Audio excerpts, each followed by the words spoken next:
merit-based access to capital for corporate users and deals for investors, all while ensuring users retain control over their data. Now, they got a part 1 and part 2 on that. So you want that. And now, what's powerful about that is someone like AllianceBlock benefiting from Holochain and then partnering with other parts of the world to benefit from what they've done on Holochain strengthens that notion that Holochain is ready for trillions of interactions per second. And you're like, what's AllianceBlock? Well, they've got an about here, and I'm just going to give you a bit of that.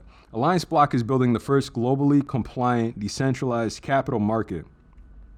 Incubated by 3 of Europe's most prestigious incubators, Station F, L39, and Kickstart Innovation in Zurich, and led by a heavily experienced team of ex-JP Morgan. Oh my God.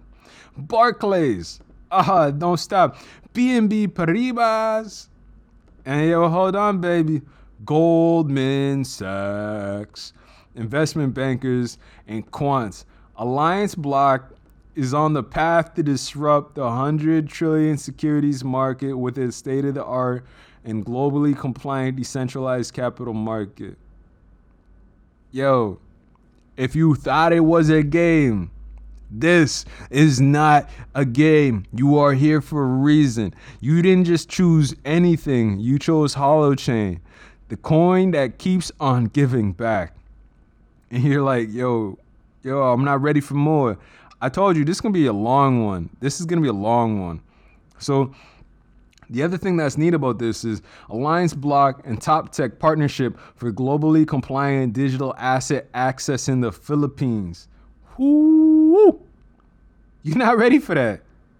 See, that's the neat thing. When one person does something and another wants to benefit from the technology, but then there's a beauty in that kind of partnership on both fronts. You enable an entire market to access one region, and you enable that region to access a market on a global scale. We know how much money flows back into the Philippines from those around the world. You know, we all have relatives that live abroad, but it's with the Philippines, like, now this opens up more for them and an opportunity for people in the Philippines to generate, an infinite amount of wealth for themselves by being able to access certain digital assets, irregardless of what the socioeconomic or political, dialogue is of the time. I'd love to send a type of crypto to a relative as a birthday gift, like, yo, hold that, let that mature. But in the meantime, here's some money for your birthday. Go get some, I hope this helps take care of grandma. So, let's explore that partnership because we got time.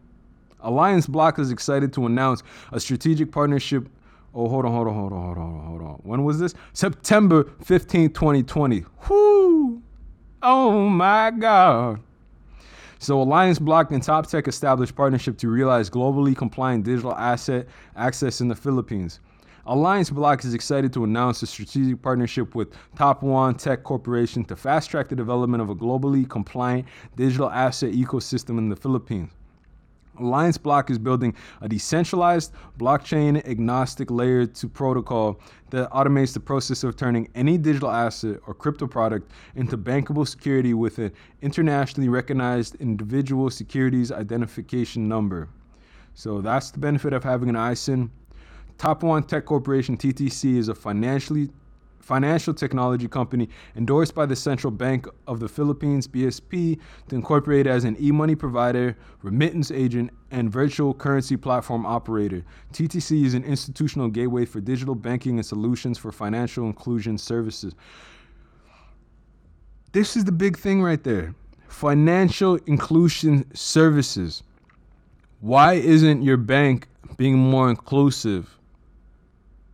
Because your bank really is about holding the money and using you as a backed asset. in reality, a bank is worth much more when the people using the bank are worth much more. And it's sad to see when, people, when the bank says, oh, we don't want people to lose their money, we're protecting, individuals at the heart of things, when in reality is they just don't know how to profit off of you. And this is why I like seeing what's happening around the world. That's the power of Holochain. You already have a second layer being built on it. AllianceBlock is going to, they could come to Canada whenever they want and disrupt the market here, and nobody would be able to say anything. That's the power of financial inclusion. What else they got? Oh, whoo. Yo, this wasn't part of the original video, but I don't mind scrolling to see what else they got. AllianceBlock teams up with Vietnamese Kairos Ventures to raise awareness for the first globally compliant decentralized capital market. Wow. So, as decentralized finance has recently become one of the hottest crypto trends, the collaboration between Kairos and AllianceBlock will underpin and drive forth blockchain development efforts towards Vietnamese communities. So you got Vietnam, you got the Philippines, the Asia Pacific. What's good? I love it. I love it. Like, I want more people to have access to an emerging market where they can really do right by their family and gain, the same gains we're seeing. An ecosystem thrives on participation, and I don't like seeing people excluded from opportunities. So I love seeing this. So Kairos will be introducing AllianceBlock's applications to the native community, helping AllianceBlock build a positive reputation towards its services, along with providing marketing strategy and consultancy that best fits the native users and potential platform users in Vietnam. Amazing, amazing.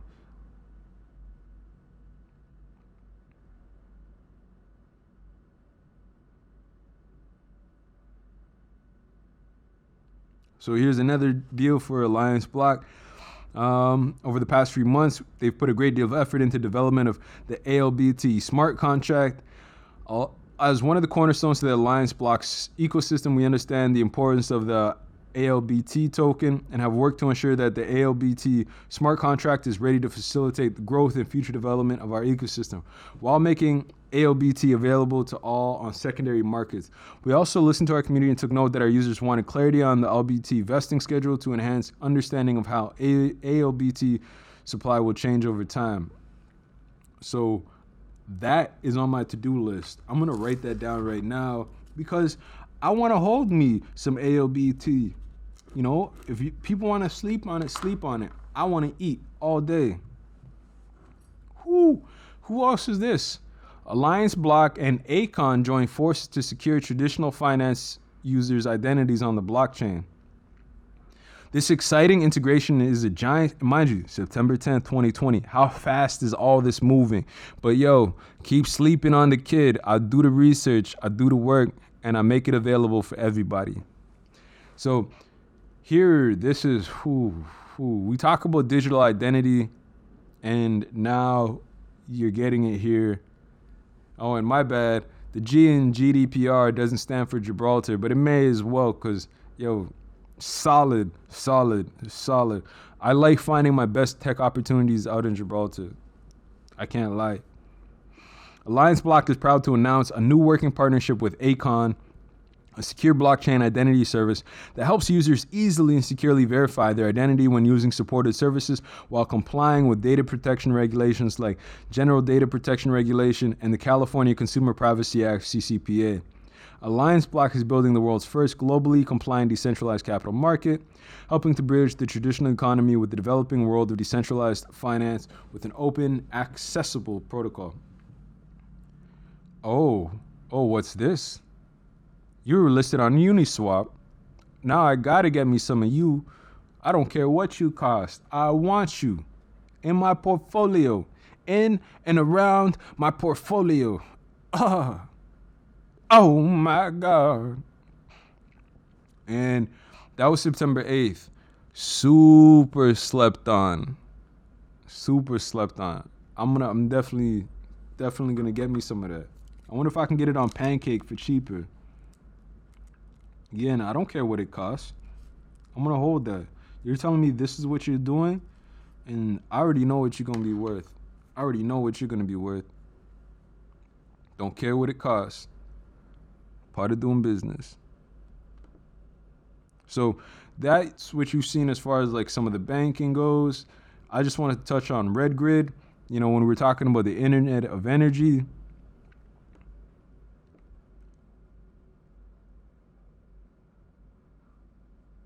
so just to revisit that, the Internet of Energy is a technological term that refers to the upgrading and automating of electricity infrastructures for energy producers and manufacturers. IOE allows energy production to move forward more efficiently and cleanly with the least amount of waste. Enter RedGrid. Now, before I start off on RedGrid, things to note is that the U.S. is funding clean energy like no tomorrow. Joe Biden has commissioned the efforts for, I believe, to have 10 million homes powered by electric energy. And, you know, a great opportunity to capitalize on that is going to come from RedGrid.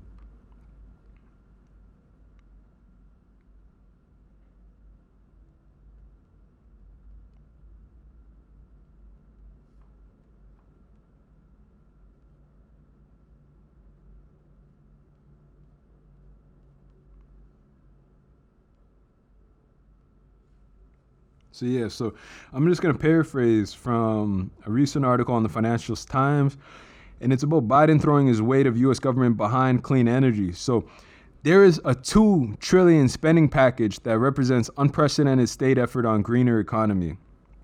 So when Barack Obama pumped $90 billion into wind turbines, solar panels, and batteries as part of his efforts to kickstart the U.S. economy after the 2008 crash, his administration boasted the largest single investment in clean energy in history.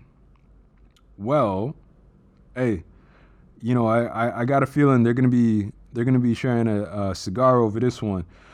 Now Joe Biden is gonna be doing something to sort of magnify that effect and continue the efforts that he and Obama had started.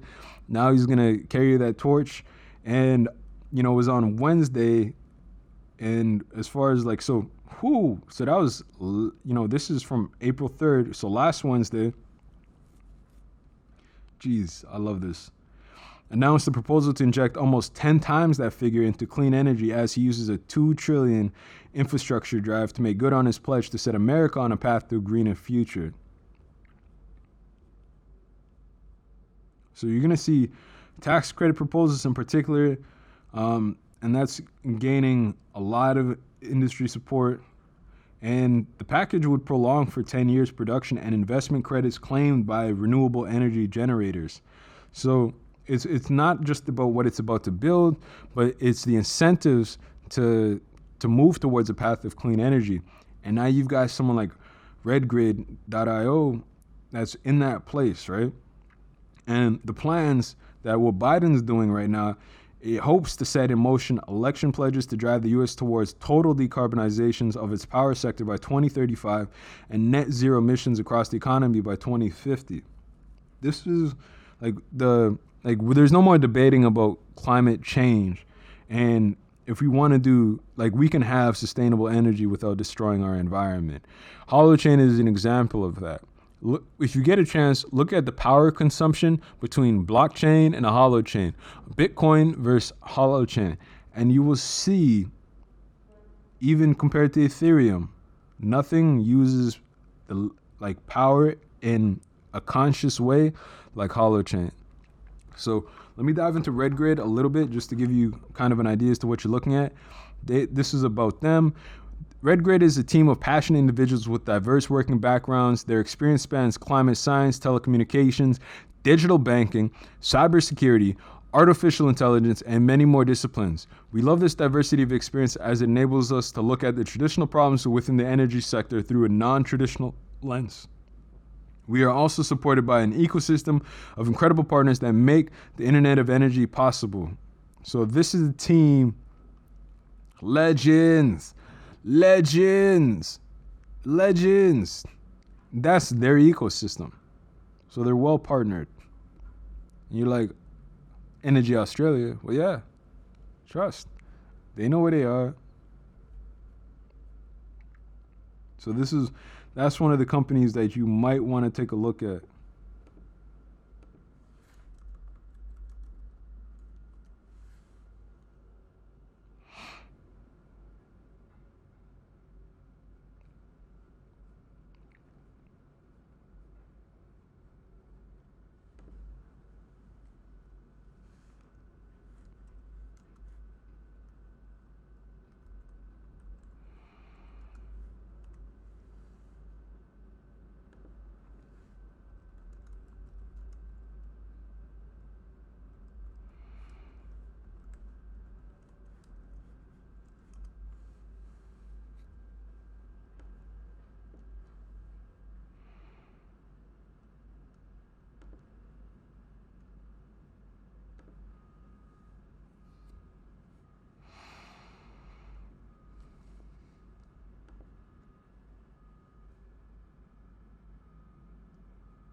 So this is more so what I wanted to highlight from Red Grid, and why they built on Holochain, so to speak. So to give you a quick profile of Red Grid, Red Grid's journey began with 5 individuals united by common purpose, the vital and intermediate and immediate need to address climate change, and the need to bring energy access to the people who do not have it. Unthinkable that in 2019, 1.2 billion people still do not have access to electricity. Electric power is the lifeblood of a society. It is what keeps people warm, productive, mobile, and connected. People need clean energy access in order to unlock the full potential of themselves and their communities. Powered by Holochain. Love it. I'm not going to watch the whole thing, but I'm going to give you just enough.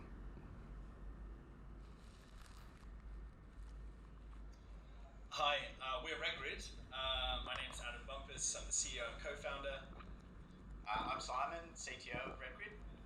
I'm Alex. I'm the CMO and co-founder of Regrid. I'm Mike Gamble. I'm a lead engineer.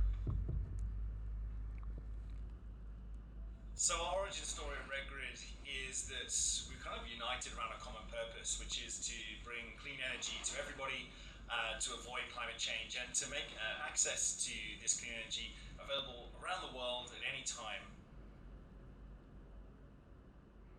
So at Regrid, we are creating what's called the Internet of Energy. And so that is a platform that connects devices that both produce and consume energy and gives them the intelligence to both communicate with one another and coordinate their behavior with one another. And when you give these devices that are currently disconnected intelligence, they can act in accordance with one another to avoid blackouts, for example, that we experienced here in Australia, but also exchange value with one another. And then by doing that, we can create a grid that is harmonious for both people and the planet. So like, one thing that I'm going to touch on is what's neat about that is, imagine you getting paid for consuming less energy. So you've got a house set up to the grid. You're not at home. No one's home, and you're using energy in a way that's not necessary, right? But then also too, based on power consumption, imagine using less energy and getting paid for it. In places like California, for example, that might be a really good idea, especially considering that in some cases, forest fires can be attributed to, a blown transformer running through excess amounts of electricity.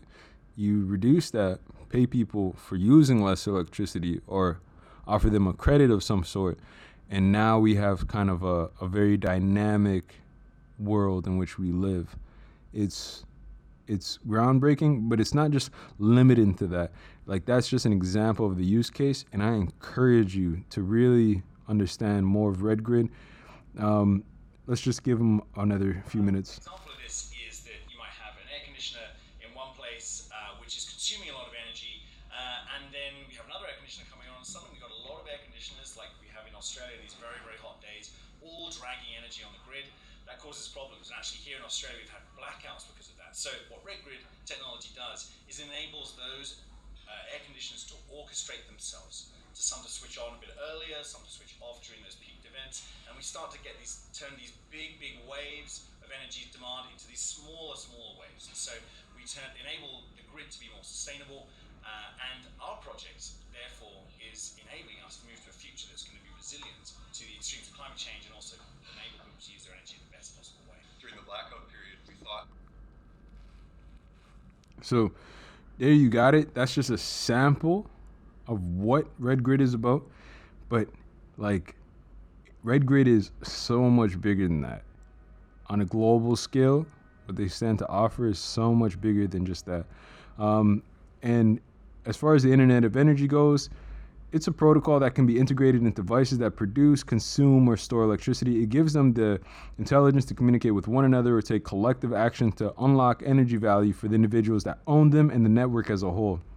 Some quick slides. There are still 1.2 billion people who do not have access to electricity. Current grids are not enough. The core philosophy behind the Internet of Energy is by taking the devices that produce and store energy more efficient and reducing the load of consumption devices, we can create a grid that empowers renewable energy growth and reduce our overall energy consumption. So, jumping forward, the Internet of Energy consists of two layers, a base layer protocol and an application layer. Red Grid is building the first applications on the Internet of Energy. And again, we are in the critical decade for change. Now, that's Red Grid. The first application we'll be building is market-responsive asset optimization, which will allow users high-consumption devices such as thermostats to respond to external market prices and signals in order to reduce consumption and costs for households. This will be integrated with utility demand response programs to pay users for reducing their consumption during peak demands periods to reduce strain on the grid. And then they're going to open source their IOE protocol, their second layer, to allow developers to build applications for a network that empowers renewable energy and impacts local and global systems. They're currently building and testing these applications with commercial partners, and they'll be raising capital in Q2. They've already exceeded that. I tried to jump on that little funding wagon, but mind you, I'm 2 years too late. And congrats to them for meeting and raising the bar on their expectations. And from the CEO himself, Dr. Adam Bumpus, we see Holochain as an important part of our solution because the energy problem needs a transformation and a whole new way of looking at things. The agent-centric approach is a really unique solution for this industry. We will be able to get hobbyists involved in feeding things as well as large corporations, and this should be something in which we can all contribute. So there's a link to the Red Grid site. Let's keep plugging away here. Now there's the automotive Internet of Things. You can put a word in front of the Internet of Things, IoT, and you're there. This is another neat little article. I'm not gonna ride all the way through it, but again, it's just some interesting market insights. Like, for example, a Japan-based telecommunication company, General Motors and BMW, invested US $159 million in Natsu, a US-based driverless car startup. And it's just it's just highlighting some of the market activity, justifying why you want the IoT in cars, so to speak. For instance, Alphabet Inc., the parent company of Google Inc., invested US $1.1 billion for the development of self-driving cars in the period of 2009 to 2015. So that was then, this is now. Imagine how much that money has gained in value in terms of research and development. And the other component to understand of the development of self-driving cars is a lot of that was just mapping roadways. So, it's already there. It's in place. So North American held the dominant position in the market for 2016. You got key companies, global automotive Internet of Things market. Some of the major companies in the global automotive IoT market are Apple, AT&T, Audi AG, Cisco Systems, Ford Motor Company, General Motors, Google Inc., Intel Corporation, International Business Machines Corporations, Microsoft Corporation, NXP Semiconductors, NV, Robert Bosch, GmbH, Texas Instruments Inc., Thales SA, and TomTom NV. And about Coherent Market Insights. So they are a prominent market research and consulting firm offering action-ready syndicated research reports, custom market analysis, consulting services, and competitive analysis through various recommendations related to emerging market trends, technologies, and potential absolute dollar opportunity. Jeez, thank you, Mr. Shaw. Just curious. So this is just like some insights into how far we've come.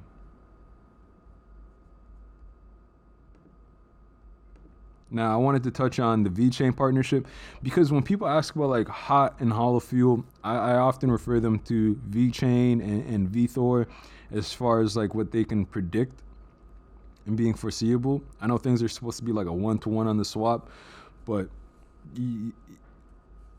just bear with me in terms of and focus on what the value of hot is going to be regardless. So I don't really concern myself with the swap. I concern myself more so with where Holochain is going to be in the next, 5 to 10 years and what the future looks like for Holochain in the next, 5 to 10 months. And, I see, a 24 BN cap as being realistic, like by April 14th, like it's middle of the month, I could see that. There's no reason why not to. I think it's just a matter of the research making it to people and people realizing like, yeah, I like stability and I like large circulating supplies because they offer stability that you can't get with low market cap coin. But this is the benefit of VeChain and the partnerships they've built. So one thing they talk about is carbon credits. So to lower emissions, the Chinese government has created a national carbon market called the Emissions Trading Scheme, ETS. The idea is that those who use clean and renewable energy sources will earn credits, and while those who continue to emit greenhouse gases will have to pay for it using carbon credits. This will create a strong economic incentive to enterprises and the population to make the transition to a cleaner source of energy. And you kind of wonder, how are you going to pay people with these carbon credits? And, well, these carbon credits can later be exchanged or used to buy products at a discount. Now, imagine your government paying you in some form of crypto. I like that. Here we got comments on the partnership between VeChain and BYD. Carbon credits, blockchain passes proof of concept, ready for mass production. So first enterprise level application moving the data of millions of cars, buses, trains onto a public blockchain. Wow. So if you're holding VeChain right now, again, congratulations. You really did just secure yourself a whole bag.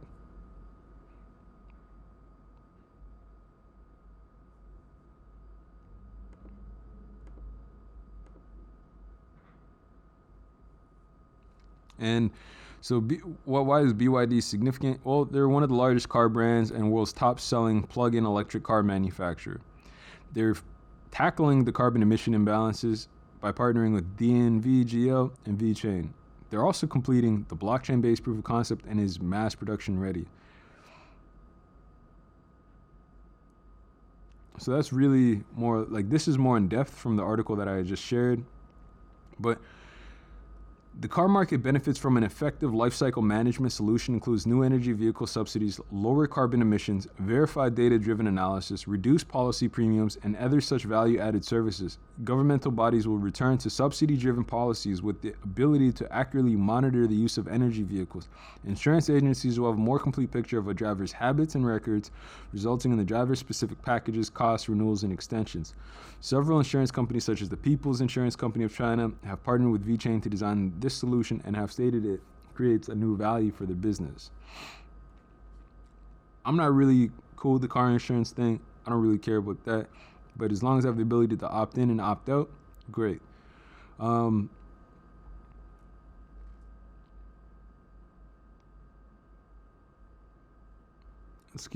to scroll back.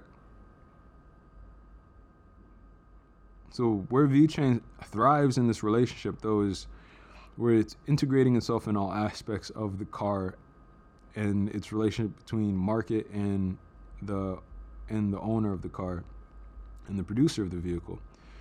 So when they talk about a completed carbon banking solution for the car model.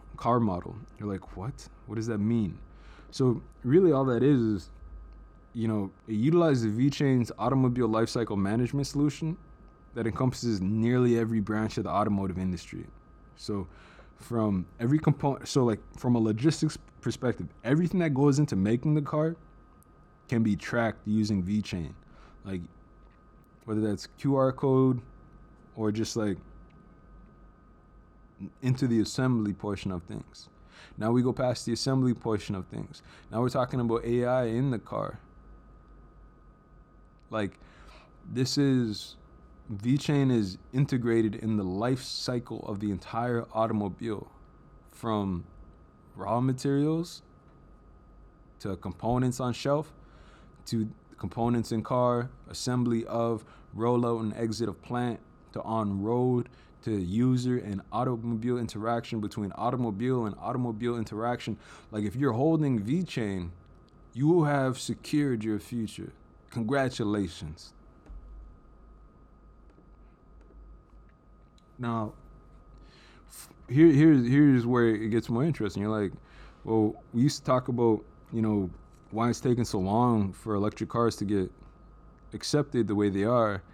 And well, someone's making a big push for change, right? Like I would be happy to hold Ford stock right now, knowing that they're introducing the largest electric vehicle charging network and helping customers confidently switch to an all-electric lifestyle. Like Tesla's in this game. They had a great first quarter by pushing out 184,000 cars.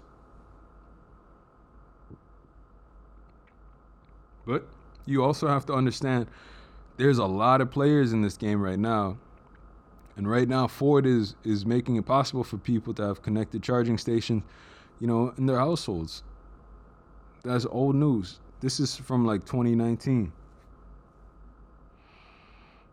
But they've invested $11.5 billion in electric vehicles through 2022 and is focused on the customer journey from end to end, including education ahead of purchase and an easy shopping and ownership experience. So if you have to ask me which electric car I would buy, it's the one with the largest network, to be honest. But as well, if not the largest network, it's also got to be considerable, like, of what my expected distances are like. And Tesla's got amongst one of the best as far as like being able to go like 400 miles off a single charge, and a single charge running probably like $20, $30. But I just wanted to highlight that for people. Again, in Canada, I know we got about 14,000 like charging stations, whether that's level 1, 2, and 3, but it's there. And this is what I was talking about with Tesla. Like, congrats to Elon for delivering in Q1, probably his best quarter so far. You know what I mean? 180,000 plus vehicles, delivering nearly 185,000. Can we just give a round of applause for Elon? Clap it up one time for my guy. The new Model S, Model X have been exceptionally well received. Like, that's congrats, my guy. Congrats. And by the way, like, I know we talk about holding crypto, but hey, if somebody who says, Tesla's supposed to reach $3,000, in the coming years by 2025, I mean, I wouldn't mind holding some Teslas. Like, I intend at some point to hold me like 50 or 100 Tesla stock, just because I want that. I'm curious to see where this guy goes with the tech. Like, I like the Cybertruck. I don't care what y'all say. I want one, and then I want my favorite artist to paint it. And I want to drive that all up and down the road. Like, that's how I feel.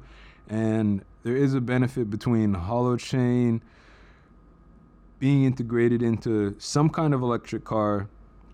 Not necessarily Tesla, but I like Tesla for Holochain simply because Holochain, if you remember this. It's like magic. Oh my God.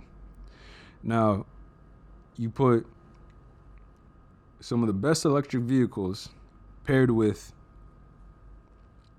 an interface premised on Holochain's technology that can handle trillions of network interactions. Because remember, you're not just interacting with other vehicles on the road, getting a perspective on what traffic actually looks like 1,000 to 2,000 to 3,000 feet ahead.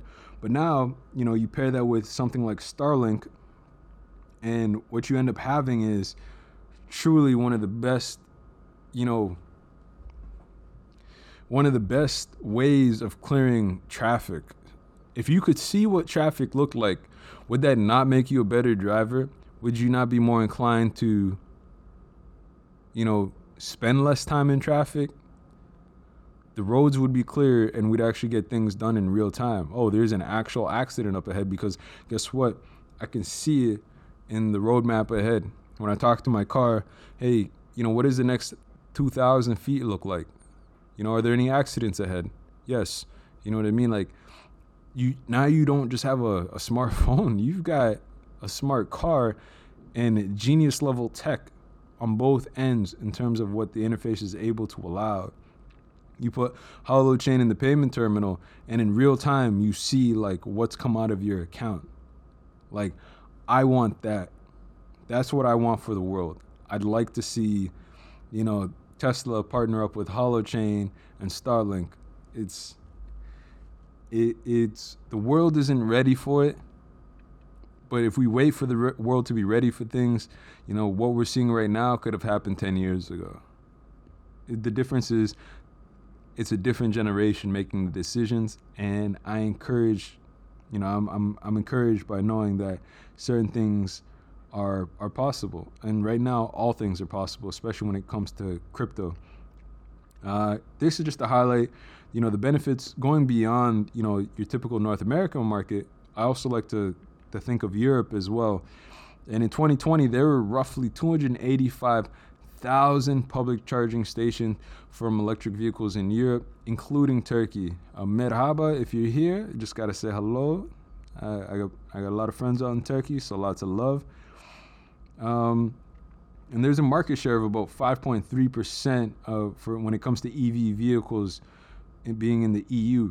So they hold somewhat of an equal share of 5.2%. I like it. And then in 2019, Germany was home to almost 40,000 public charging stations for electric vehicles. The number of charging stations was highest in Norway. The country is known to have the greatest share of new electric vehicle registrations is relative to overall new registrations.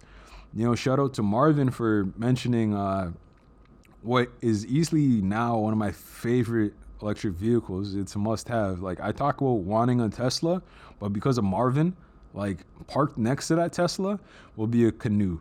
I want a canoe. I do not care what it costs to ship.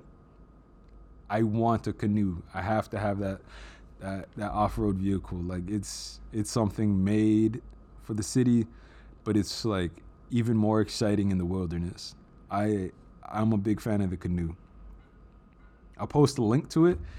If you haven't seen it, it's, when you start cashing out on your crypto, you're gonna want one.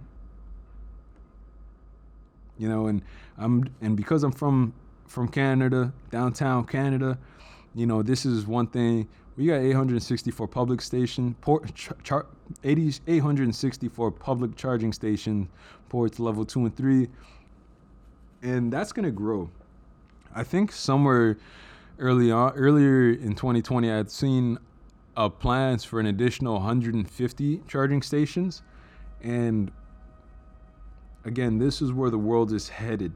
It's time. And for any municipality that's, making this an easier transition away from fossil fuels, make it possible for people to make payments in crypto, or because for a city, if you want to overcome certain deficits, you're going to want to start accepting certain cryptos. Because if those cryptos gain value over time, you as a municipality, could see, $1 million in earnings magically become $2 or $3 million in earnings simply because you've got a mixed bag of Bitcoin, ADA, or whatever. People will tend to pay with certain things knowing that it's worth more today, and it's because they got there today they turn $3 into a $1,500 bag. Okay. So under that premise, I don't mind paying for my charging. I don't mind paying for what I pay for in a particular cryptocurrency. I don't care that it'll gain more value for you over time, because what it costs me to enter market and what it's matured to, I don't mind losing that asset. And for a municipality, it's just quarterly.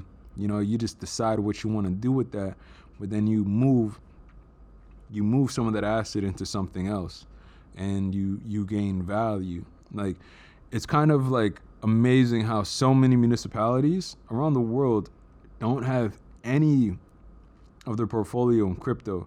It's just kind of like, hey, I'm just going to keep taxing you and offer no way to generate money or a surplus. Like, I could run for mayor on that premise alone and be mayor. I could run for premier on that premise alone and be premier. Like, and I asked myself, why couldn't I be prime minister? Regardless, I'm not here for people's emotions. I'm focused steadily on what I've invested in and what it means for the world and for the future. And I take pride knowing that, I could use me a Tesla. I'm not gonna lie. So, when people talk about wanting to hit up Elon Musk, I don't blame them. But you gotta highlight, remember, you're talking to a genius. You're talking to a guy who taught himself space travel. You really have to merit the benefit of a partnership between Tesla and Holochain. Elon Musk is all about speed. Like, you can't tell a guy like, hey, what do you think of Holochain? Or, let's marry the two. It's not that simple. You have to speak on the merit of something of interest to him. You were talking to a guy who taught himself space travel and then formed a company. Like, I shed tears when I seen him crying. You know what I mean? Like, when your idols are telling, like, the Senate that, like, this should not be permitted, and this guy is, like, in tears, I'm doing this because of you, and you're shooting me down. All his rockets travel faster than the speed of light. I think he's pushing, like, Mach 9 or something like that, like something insane. And if you want to connect with a guy like Elon Musk, you have to really specify that, you've already made money off of PayPal and you exited that. And I rate you for that. But then here's a technology in Holochain that could really help you corner the electric vehicle market in ways that none of your competitors can. And it starts with being able to handle trillions of network interactions per second. Like, he could literally, be a $5 trillion man overnight. And it's just a matter of, like, in what ways would he be able to benefit from it? And I see it being through Starlink, being one of the best, internet connections. But now you have Starlink to car to user, and the speed of that interface would be unparalleled. Because right now, as far as any of the cryptos go, I don't think there's one that's connected to, like, a satellite. I know people talk about Philcoin, but Philcoin, like, harps on interplanetary file storage system, right? When we talk about interplanetary, do you guys even know what interplanetary means?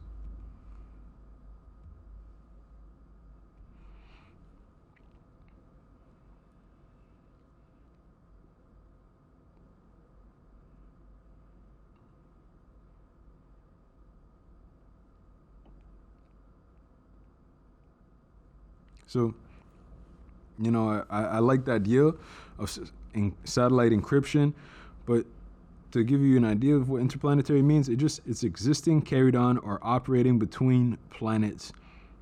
Interplanetary dust and interplanetary flight, interplanetary spacecraft. So it's really a way to encrypt data as it goes back and forth, when it gets uploaded and gets downloaded. But again, you know, people see interplanetary and they're like, whoa, it's going to be between the planets. It's like, not really. Like, this isn't Filecoin. This is Holochain. It's much more dynamic. So moving the conversation forward, you know, we've touched on Tesla and what that might mean. I think this also is a really good article from Deloitte and Touche, or just Deloitte. And this one highlights the accelerating technology disruption in the automotive market, blockchain in the automotive industry, covers disruption in the role of blockchain, practical application of blockchain within automotives, assessing blockchain opportunities, responding to blockchain, and the assessment framework and method. I just want to jump right into blockchain opportunities. You're welcome to come back to this and review it for yourself. I'll stop in between where I need be, skimming through the executive.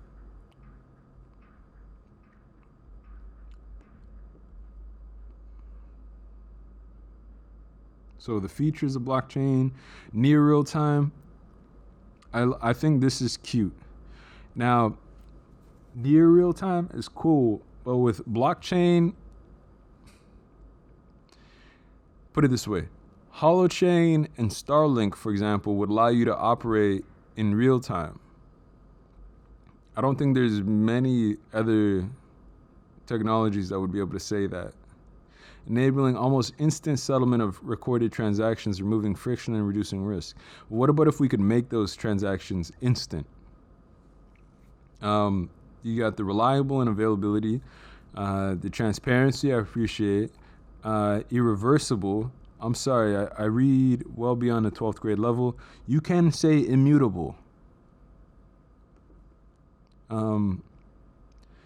Hey, there we are. Immutable.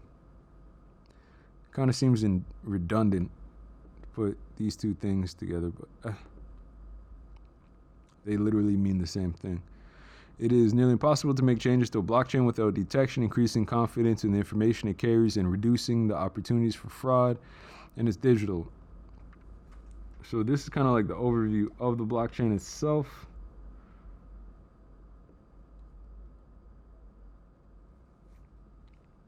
So you've got a system of computers. You're going to facilitate peer-to-peer transfer of value without central intermediary. So like whether that's at the charging port, and data is replicated across the systems over a peer-to-peer network. So this is something where you'd actually be able to see what traffic is like.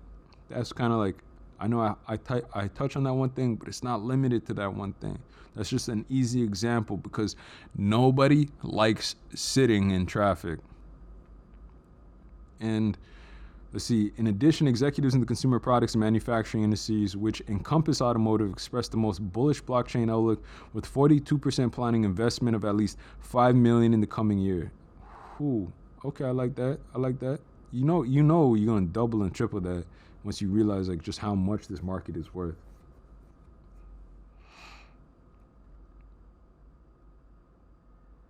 So here's the reasons why they really like blockchain: consumer behaviors, technological advances and greater appetite for the use of data, regulation and new competition. Remember, this data is just like from a logistic perspective. See, blockchain seeks to monetize by accessing customer insight through analytics.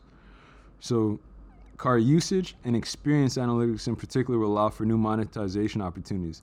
The move towards automated and autonomous driving has created a new paradigm in driving and transport. So again, like, this isn't Facebook, I want your data. It's literally information and analytics specific to making a safer car and something a little more autonomous down the road. And it's also something you opt into. Like, if you're not going to be forced into these things.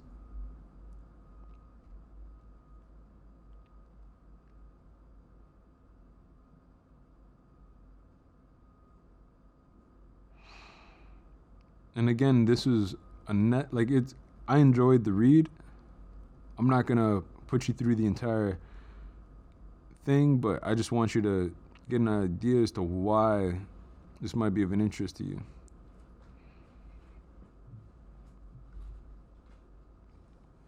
So this was one of my favorite things as far as like a connected supply chain. So you're gonna have the creation of digital identities for physical goods in the supply chain, and that enables the tracking and tracing of finished goods and materials, which is critical, especially in other parts of the world. So now you're gonna be able to seamlessly order, sell, track, and pay for goods once they arrive at their destination. You're gonna get documentation created, updated, viewed, and verified by all parties. That's gonna be instant. And an extension of this would be connected IoT sensors and smart devices that could measure the condition of containers and other information that can be recorded on the blockchain and inform final settlements if goods have been damaged. Even to a targeted recall. So, potential application of the trace chain and smart ID is that enables manufacturers to identify vehicles that contain defective parts and therefore issue specific recalls or service bulletins for these vehicles. This can reduce disruption to customers as well as the recall costs for the process. The application will also track the status of recall, for instance, vehicles received by dealer for repairs. So when we talk about the life cycle of a vehicle, this is something that truly embodies that perspective. And it's both ends, right? It's not just the consumer, but as well the corporation. We all stand to gain from having a better built vehicle. So that's Deloitte. And the link to that article will be posted for you to sort of get a vibe for it. It even enhances certain ride-sharing services as well.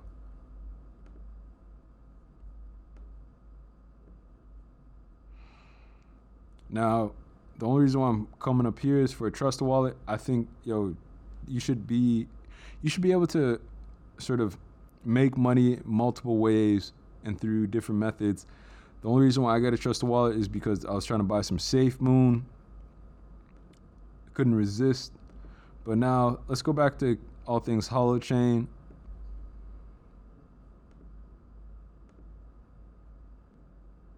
So the unique thing about Holochain, it's on another long horizontal. But what I try to tell people about it is that it has a habit of moving in steps, in very small increments.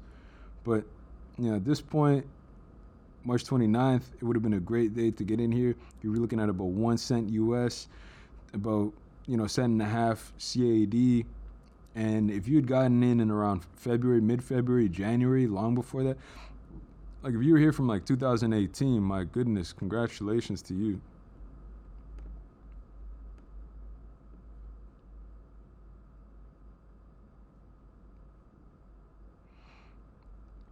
Let's look at some of the metrics. Shout out to Holochain, World of Holochain. They really are some of the vocal leaders in this. Can't blame me for looking up Safe Moon. I was just curious. I'm always happy to flip a bag, turn 50 into $5,000. Why not? Hot on the markets right now for the Binance USDT, 2 cents, 2 cents, 2 cents. I don't even know what BKX is, but I'll look you up. Trying to have mad access to a lot of hot. When people ask like, can the Holochain hit, 10 cents? When can it? Like, well, I operate in CAD. So for me to hit 10 cents, realistically, I think it'd have to do about 24 BN in market cap. As you can see, as each day goes by, we continue to do more and more volume in a day. Like, I remember there's a point, like I'd gotten in at 0.65 CAD market cap.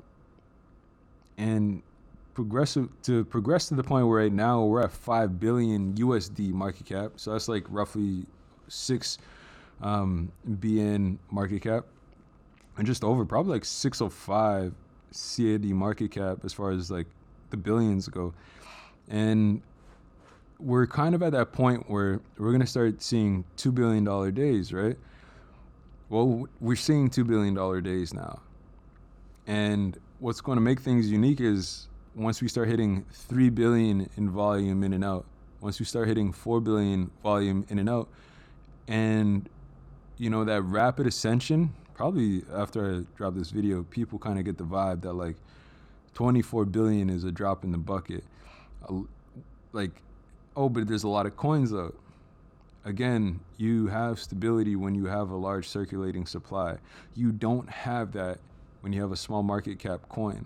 That's why you see certain, like, what's the point of making 240 going to work, not being able to pay attention to where your investment is, and then all of a sudden seeing it drop to 219? That's not what Holochain does. And you can look at, you know, the past 5 years, you know, even with 153.4% gain, all the buy signals, all the signals are pointing to buy. Why?